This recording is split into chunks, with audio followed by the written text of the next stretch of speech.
Thanks everybody for attending. This is the What's New presentation about what's new in our Clarity release. And this is really targeted for existing Clarity customers because we're going to talk not too much about what the Clarity does in general, but we're going to talk about the specific new features that we've added in this new release. So let's jump in.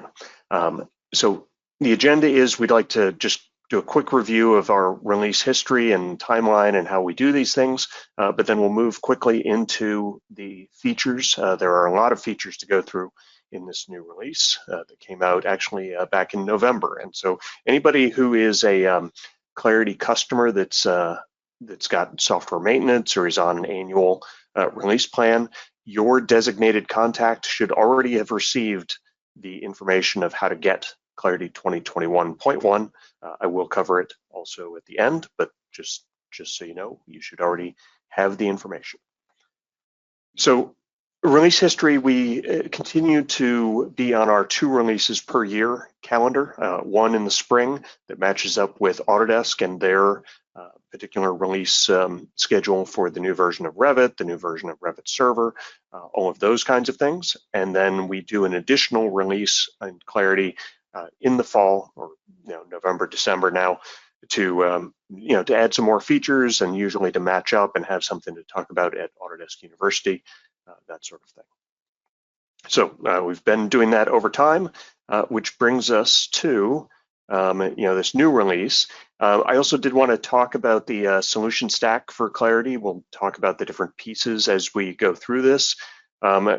So we have the base part of Clarity, the web application, all that sort of thing. We do have 2 modules that we're focusing on. Clarity ProjectWise integration is a module for people who have Bentley ProjectWise. Clarity Owner Data Portal is just some additional features and some changes to Clarity when Clarity is being used by a building owner more than an AEC firm. So a little bit different needs in terms of integration with facilities management or even just what to call these things. Are they projects? Are they buildings?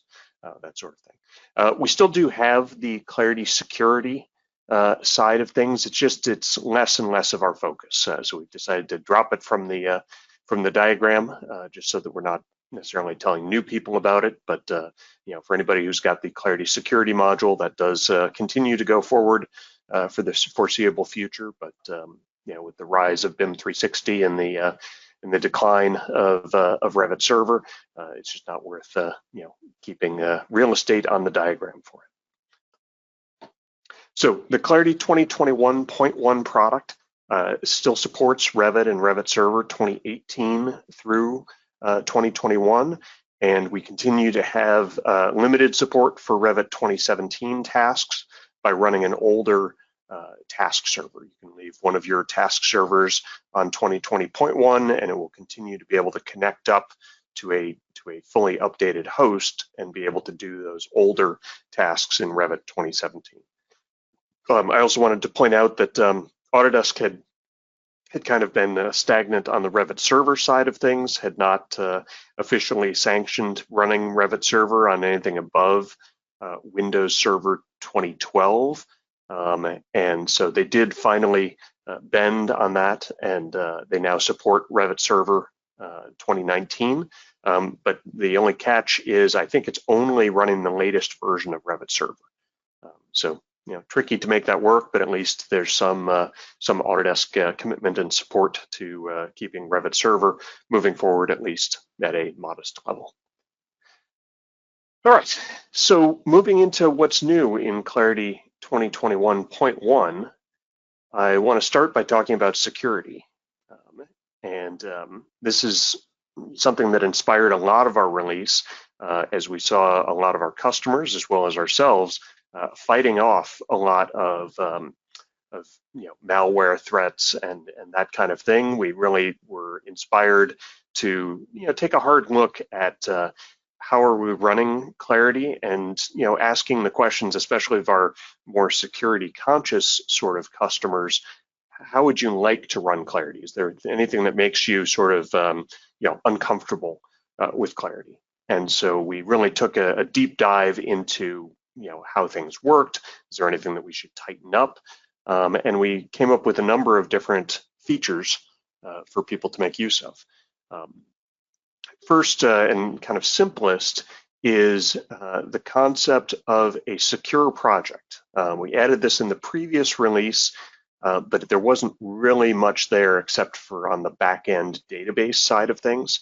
But we realized that for some companies that there are projects that you have that have a higher level of security than normal projects. And so if you check this box during project creation or during edit project, we will now not only make it so that the database is not automatically visible to the same users that it would be normally, but we will also make it so that inside of Clarity, the role of global project coordinators used to be able to see every single project, but now we've sort of downgraded that, and so global project coordinators will have to be explicitly added to a secure project in order to see it. So if you do have that 2 levels of security, we're sort of restricting visibility a little bit more than we used to try to limit people from being able to automatically see everything if they were in the global project coordinator role. Another enhancement is in file browsing. Now, this is something that we're still somewhat sensitive to because we do have situations where customers are sharing their Clarity with their partner and giving those partner BIM coordinators some ability to browse and set up tasks. And so we're starting to open up the browse locations a little bit more, have more dialogues where you can browse for things, but we also wanted to give you control over things like, can you browse to the local server drives? Can you enter arbitrarily any network server path that you want?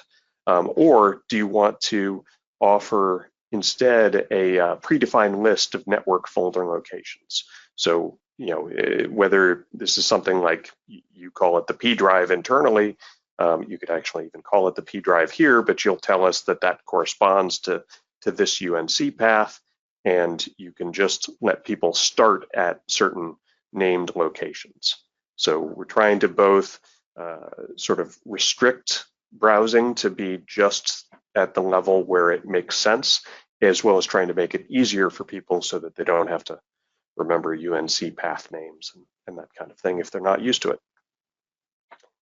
On the post-task action side, we had customers that were a little bit uncomfortable with offering up every post-task action, and in the same way that we had been able in the past to disable tasks that you didn't want to run, you now have the ability to disable post-task actions that you don't want to run. I think the one that caused the most concern was things like, I don't even see it on here, running a script as an example.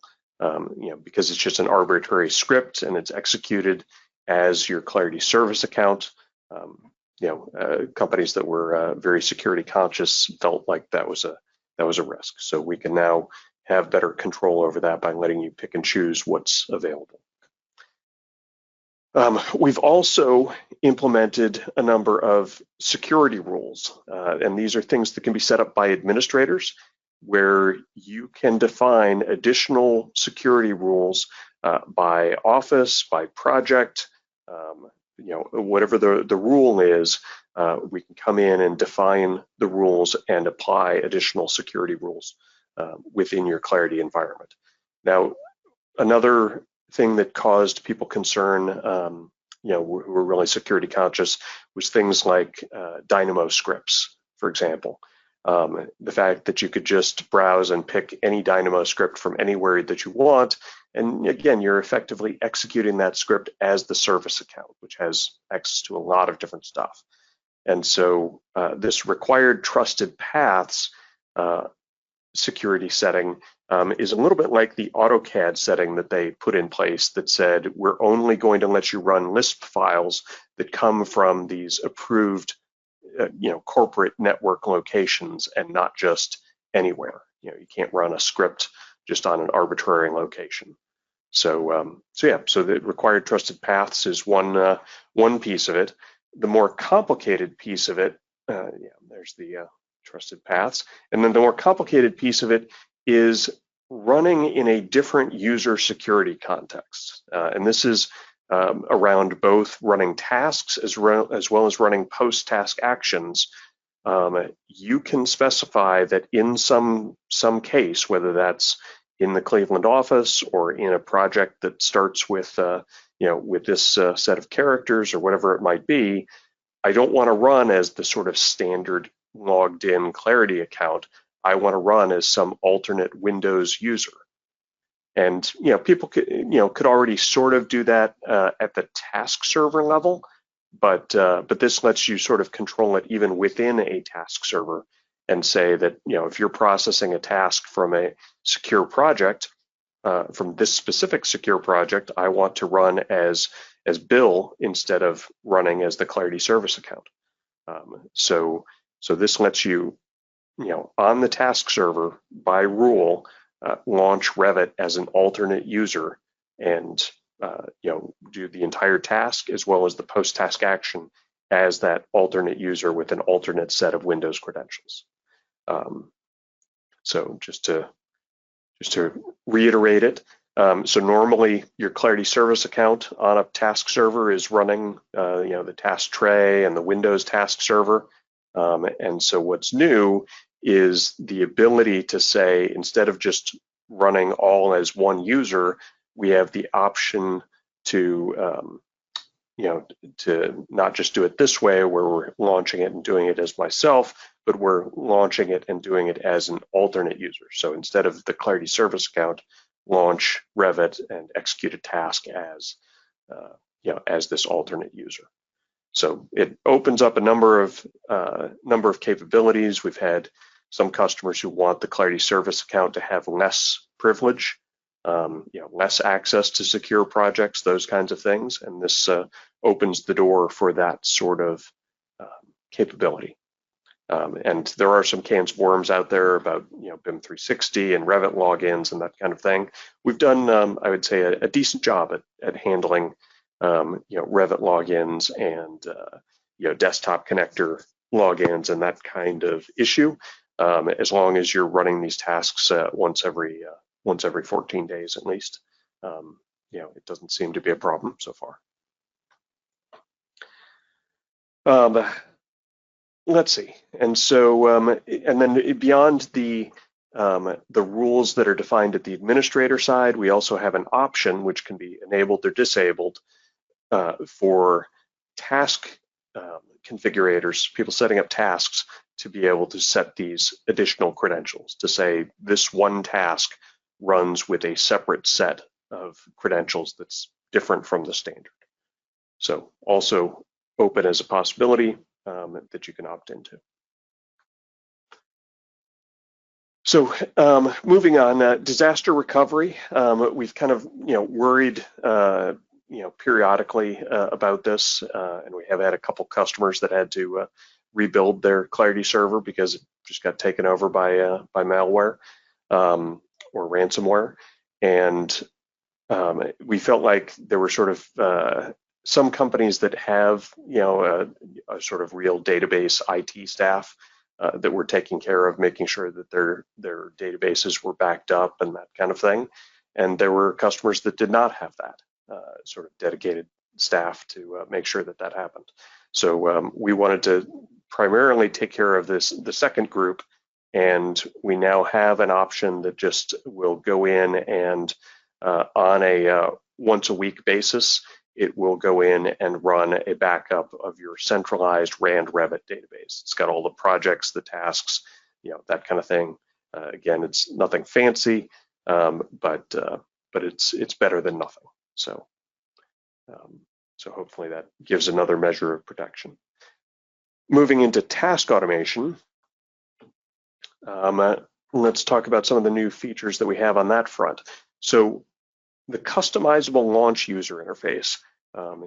We'll also talk about email warnings for tasks that are just erroring over and over again, some other UI enhancements, integration with the Revit model checker from the BIM interoperability tools, also new.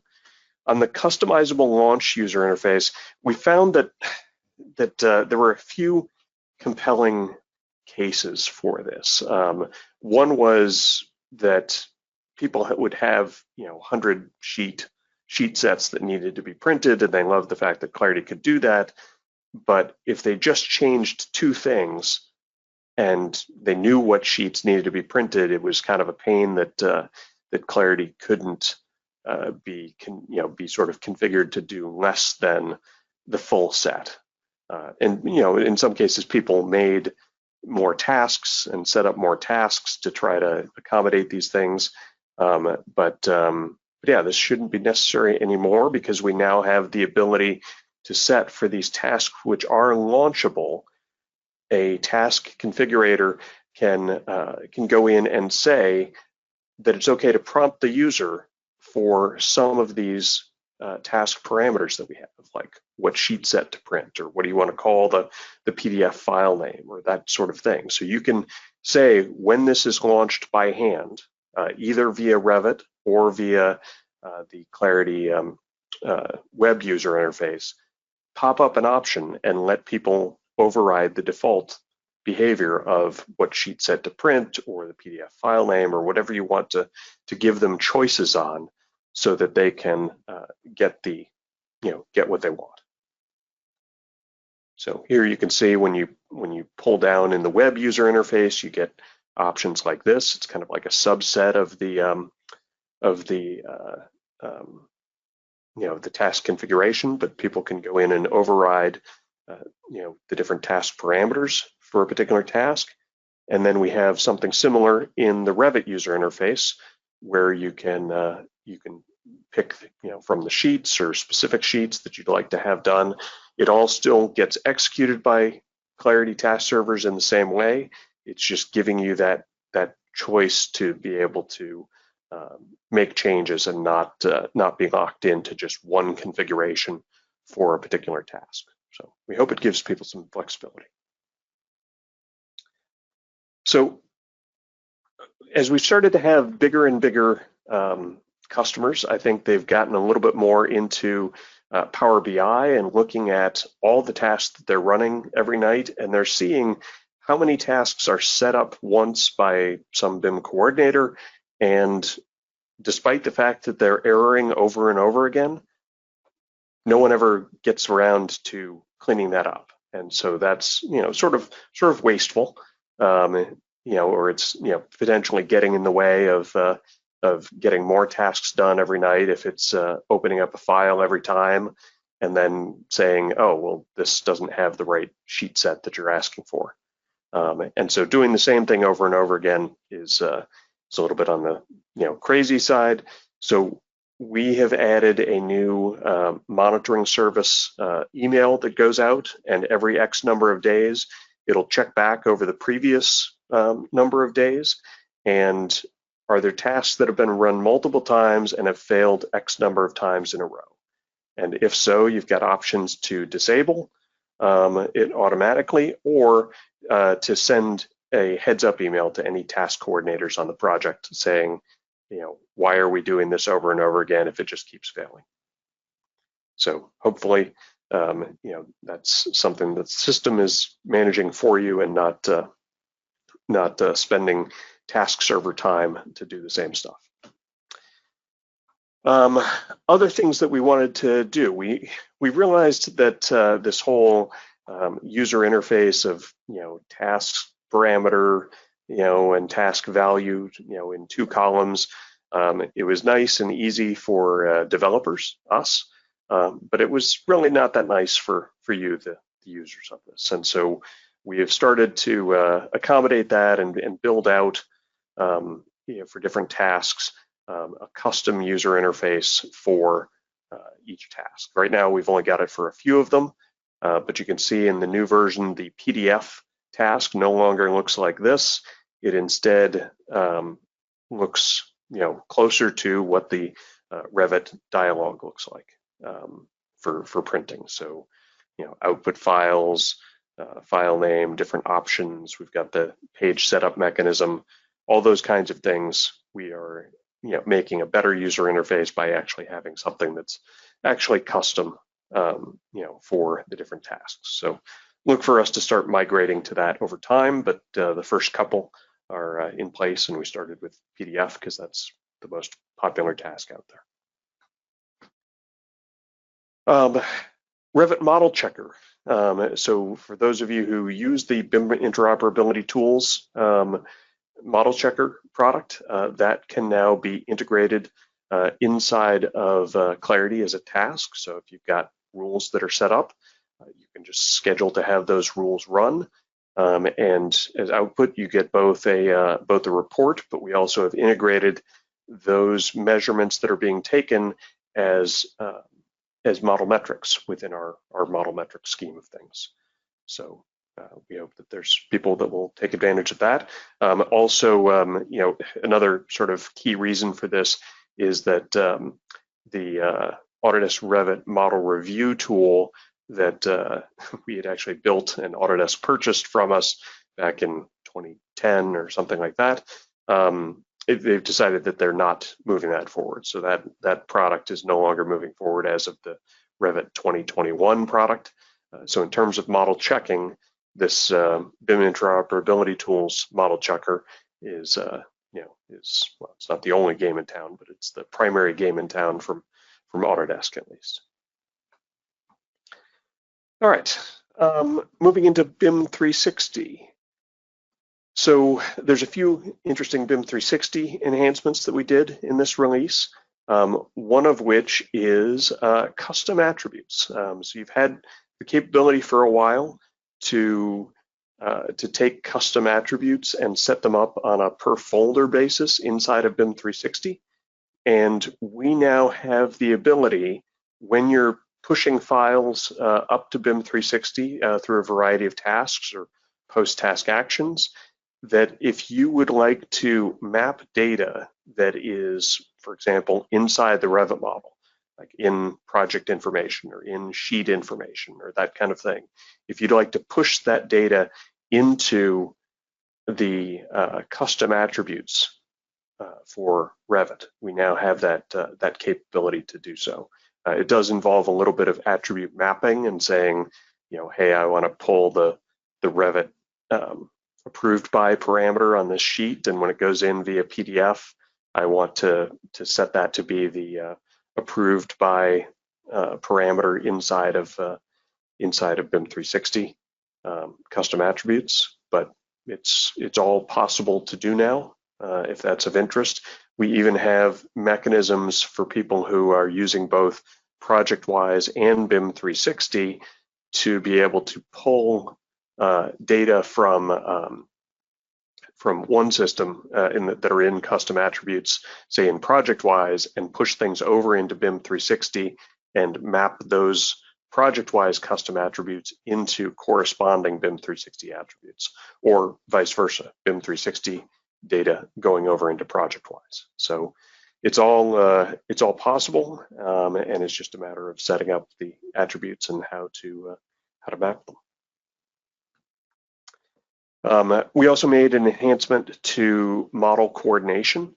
So we had a task called upload to model coordination, and it was really built, for the earliest version of model coordination, where it was tricky to take a live model and to push that live model into the typically plans folder where they wanted that to be. And I know that Autodesk has made some improvements both in how their model coordination works and where the model coordination stuff can live, and also just their guidance as to how it should work in a complicated project with lots of links and that kind of thing.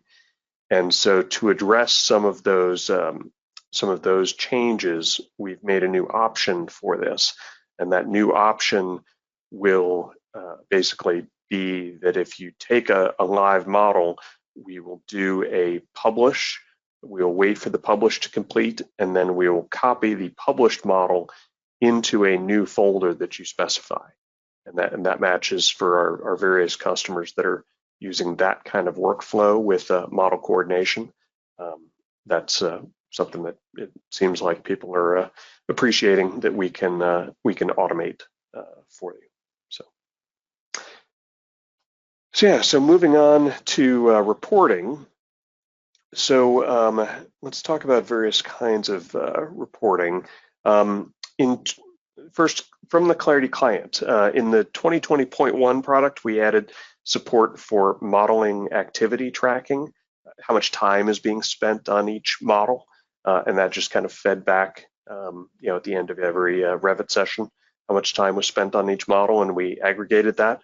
But in 2021.1, especially with some of the named user conversion side of things, we got asked a lot about more generally, can we keep track of like who's actually using Revit? How many, how long, how many minutes of Revit every month is somebody using? Basically, to try to figure out, who needs a copy of Revit, going forward now that we're moving into a named user sort of world. So that's now an option that you can have turned on in the Clarity client and have reporting for it in the CAD management section, where you can look at, in any given time frame, how often people are using Revit and for how long and that kind of thing. So more exciting on the data reporting side of things, we're really excited about this, and this is the one place where I'll jump in and do a live demo for this, because I think it benefits from it. So far we've had lots of people over time leveraging the data that we extract inside of Clarity. So we have the Revit database export task, and that will export the contents of a Revit model into a Clarity project database. And then if you wanted to be able to connect to that and access the data with Power BI or Excel or that kind of thing, it's all possible. But you do need to arrange for SQL access. And that was an obstacle that stopped a lot of people from being able to easily work with that data that got extracted. And so we're happy to show in 2021.1, we've got an option called external OData links. OData is a technology from, I don't know if it started from Microsoft or Microsoft is just a big proponent of it, but we have these OData links, which can make it much, much easier to be able to pull in the most commonly asked for data from Clarity. So for example, if I refresh, because I'll probably have to sign back in. So in order to get data into either Power BI or Excel, it used to be necessary to go in and get access to the SQL database. But now, with one link, we used to have to connect up to the SQL database, called that on the Clarity server and that kind of thing. But you can now click on the external reporting link, hit copy here. I'll go into Excel because it's about the same user interface for the two of them. But I can just say, give me data from an OData feed. And it's taking a long time while I wait, but so I'm going to hit the advanced button here. But this link, just pasting this link in, creates a link to the database on the Clarity machine. And this data is going to get pulled down into Excel, but it can be refreshed at any time. And you can see we brought in sort of the most commonly requested different tables, but you do have access to everything out there via a couple different mechanisms, the project tables mechanism, the reports mechanism. You can set up Clarity reports and pull that data in. And so any of this data that you'd like to see, we can see this data here.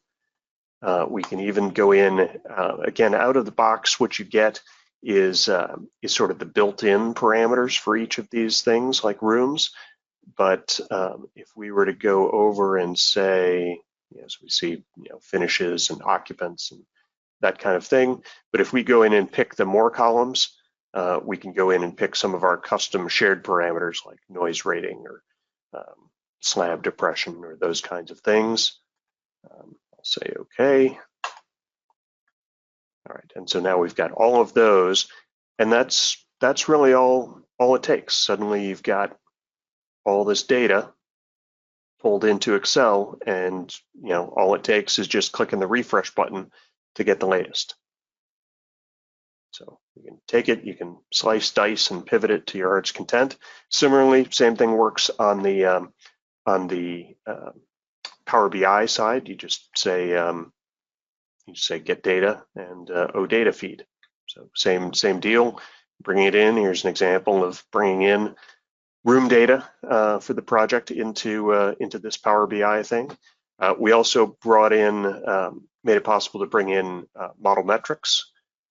So you can bring in the model health data and have a health dashboard very easily. So you can see that. We can bring in a web report. So if you've got a report over on the Clarity side of things that you like a particular room schedule or something, you can get an external link for that report and make that data available inside of Power BI or Excel. Another thing that we did is we've historically been able to access or to put graphics into a Power BI kind of setting via a technology called scalable vector graphics, which has been okay, but it's the support for it it's always through third parties, and it's been hard, I think, to get it working nicely. This is a new mechanism that Autodesk supports called a shape map, and we now have a task which will generate a shape map for each level, and you can choose whether you want areas or spaces or what have you, or areas, spaces, or rooms, and then you can have this shape map to work with, and this has got full support within Power BI, and it's fairly nice. You can go in and tie it in to your data. You can say, show me the common department, show me the outreach department. So it's got built-in links and built-in highlighting that ties together your data to the actual graphics. So fairly nice support, and supported by having it's called topo JSON format is how we get the shape map, and there's a topo JSON task. So an example of FF&E, we can have options when we export that topo JSON for including the location of different families within the map. So if you'd like to be able to go in and draw attention to where things are within the map, and then tie in the data, where are the stacking chairs? Where are my dining table? If there's a good, where are the desks? Okay, so you can tie in and make this sort of data available and visible within your topo JSON maps, and again take that data in between the systems. This is all just leveraging, again, data that's brought in from those OData queries, and just like in Excel, you can just hit the refresh button, and it's going to go out and refresh the data and update everything. All right. I'm not going to wait. I'm going to show you one other thing. So this is spaces. So we extracted spaces into the model, or into the topo JSON format, and this is us looking at calculated supply airflow per area from the data, and then color coding the shape map using that parameter. So lots of different things that you can do to make this. This was just something we could put together quickly and dirtily. So, but yeah, we're really excited about that, and hoping that that doing this via a quick link that you can just paste into Excel really reduces the barriers to people leveraging the data that Clarity is collecting. All right, so some other sort of smaller fine-tuning sort of enhancements, but are still worth mentioning. Project-wise, you can now set up multiple sets of credentials in Project-wise, and every project you'll assign a set of credentials that are used for that project. But yeah, it's a lot like the way that we do BIM 360, OAuth credentials and stuff. We now have the same capability for ProjectWise.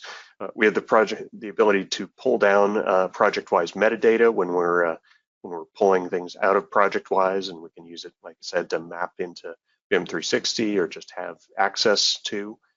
We now offer immediately when you do the install, offer to run the updater. Let's see, we've got some enhancements on Windows Task Server. We've got better long path support if you got a lot of error messages in the past about how your paths are too long or that kind of thing. We've got better support for it, although that's really just in this location. I don't think we can change Revit's behavior.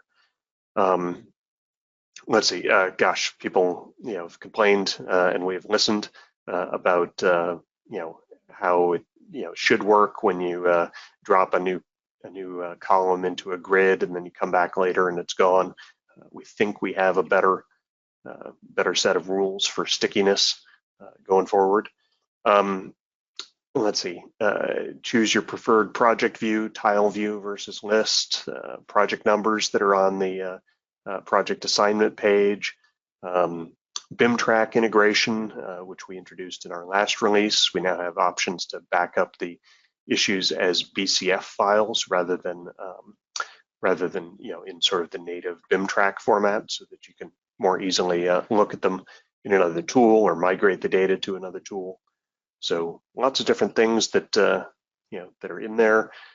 There's a full list of this inside of the Clarity documentation page, where you can see the latest releases. And in terms of downloading it, and I do want to give a couple of heads up. One, it is a full setup.exe that needs to be run. It's not just the IMAGINiT updater to get this. So you do have to run the setup.exe. The designated contact for your organization should have received this back around November 15th, along with a video link that showed what does it look like to run the upgrade process and that kind of thing.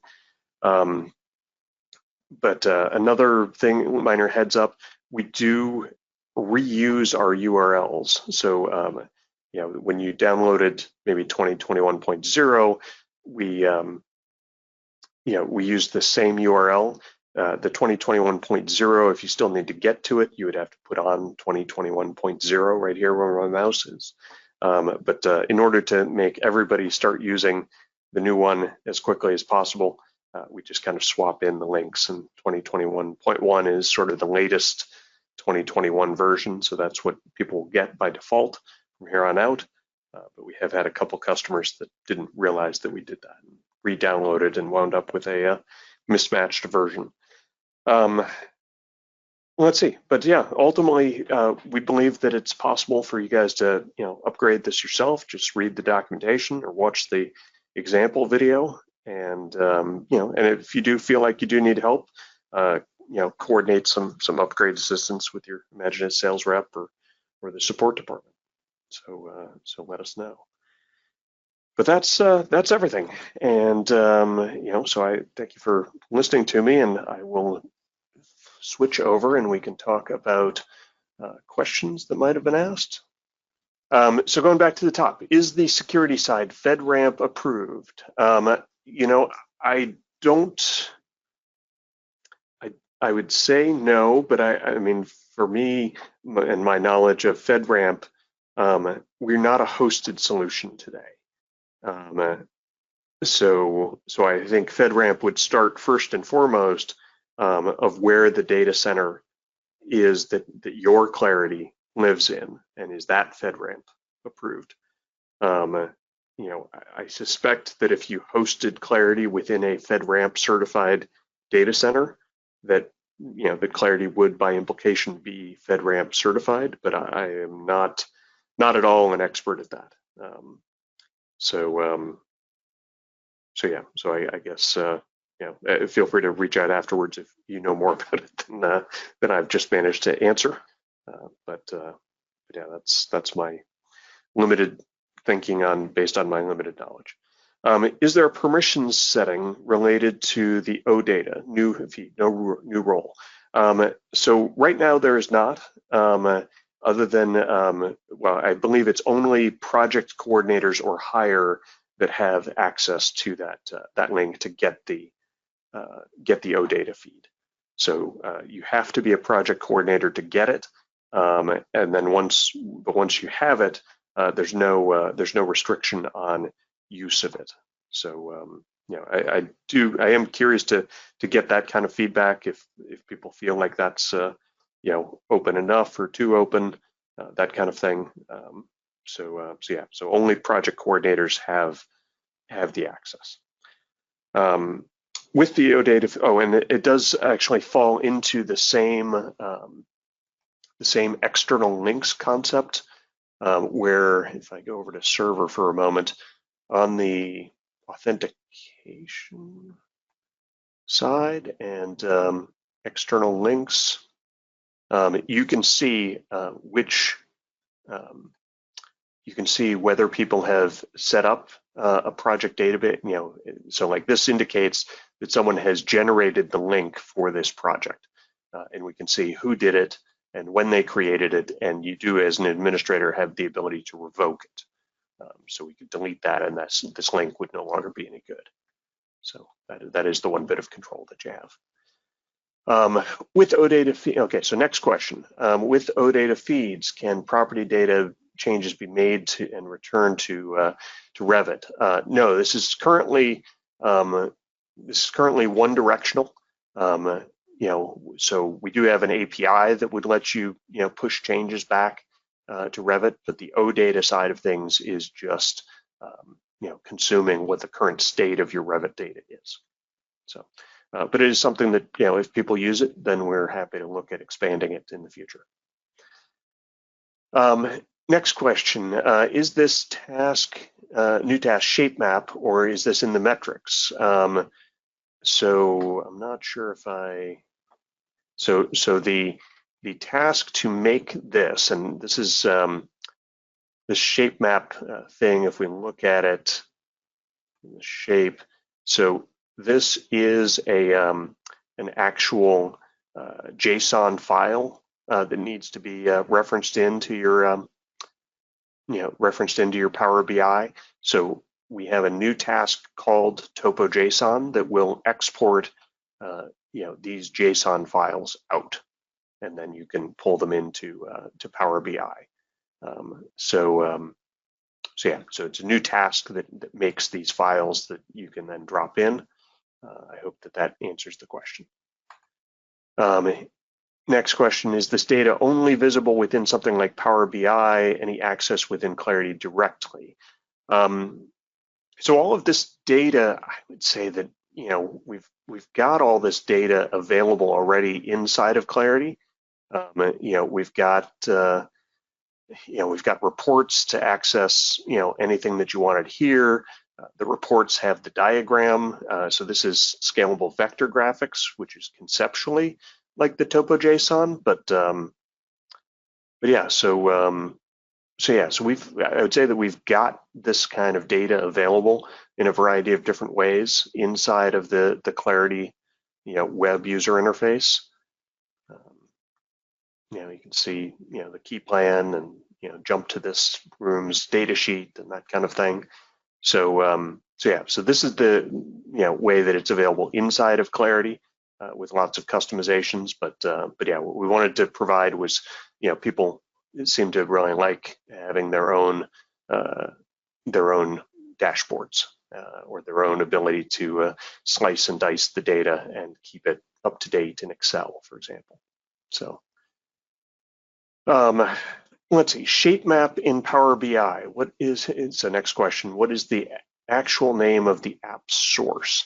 Not familiar with the name app source. I will say shape map, while it is native to Power BI, you do have to turn on, it's like a preview feature. You do have to go into the options and turn on the shape map feature updates, maybe. Preview features. Okay, yeah. So it's called the shape map visual. So, so you can go ahead and if you click that box, then this shape map guy appears on the list, and then you can bring in the shape map. I will be posting a video for this, so I've not done that already. Let's see. People requesting the November 5th email. Yeah, we did have some problem going out. We blasted out enough copies that our IT thought that we were spamming, or we'd been taken over by a spam bot, and they said that everything went out, but I have gotten a variety of people who said that they didn't get it. So I will, if you reach out to me, mmason@rand.com, and say you didn't get it, I will do my best to get you a copy of that email. Just to be clear, there is no new license required for this software. So all you need to do, if you've got your 2021 license, all you need is just the download, and your existing 2021 license will still cover it. Let's see, another question.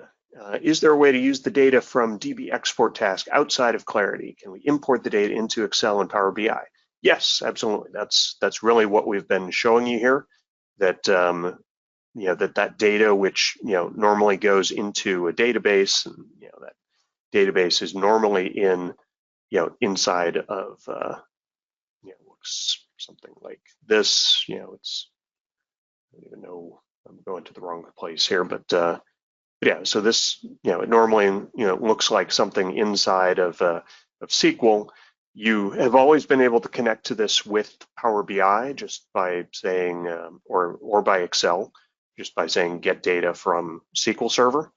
But this, from database, from SQL Server. So you've always been able to do this, but getting people access to the SQL Server database has been the challenge. So we hope that this new OData mechanism will make it easier and reduce the barriers to getting data out of our Clarity project database and into Excel or Power BI or wherever you'd like to use it.